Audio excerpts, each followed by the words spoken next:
Over the years, Fallout has changed several times over, but through it all, certain things have remained largely the same.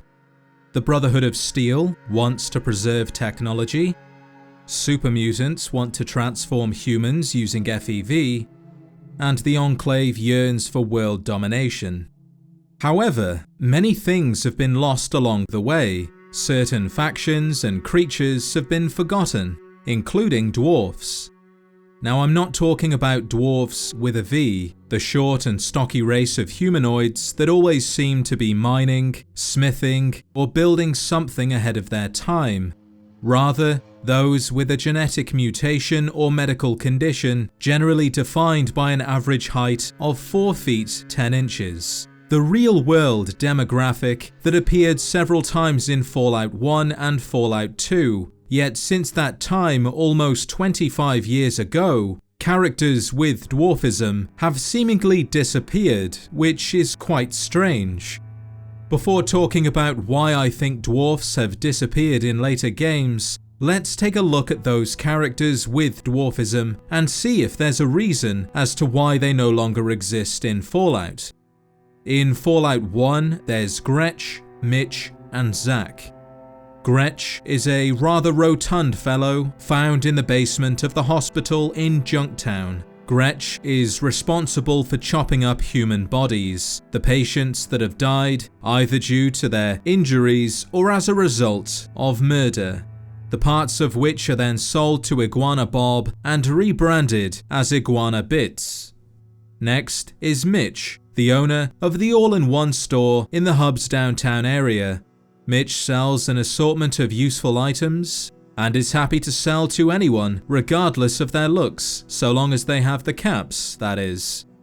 And then there's Zach, who much like Mitch is a merchant, selling equipment to wary travelers, only instead of running his own store, Zach works for the gun runners in the boneyard.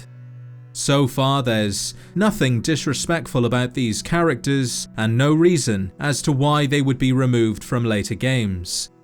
In Fallout 2, there's Buster, Duppo, Mickey, and Stuart Little, so 7 dwarfs in total. Buster is a cheerful merchant found in the NCR Bazaar, selling high-quality weapons at affordable prices at Buster's fine emporium of armament. There's not much else to say about Buster other than his name, which can be used as a mildly disrespectful form of address to a man or boy.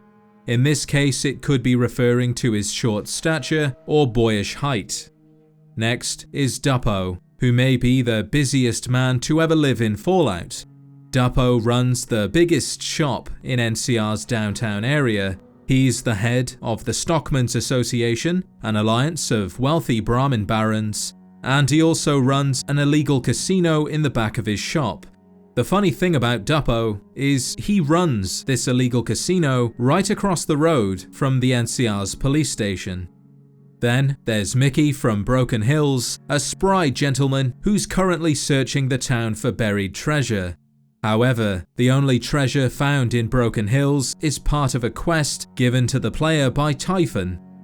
And this quest can only be completed with Mickey's help, because the treasure, also known as Typhon's treasure, is at the center of town at the bottom of the well, and Mickey, due to his size, is the only person small enough to fit inside the well. So in order to complete the quest, the player has to make a deal with Mickey, where in return for his help, he gets half the treasure. After dropping down the well, Mickey finds the treasure and is delighted to see the sack full of sparkling jewels.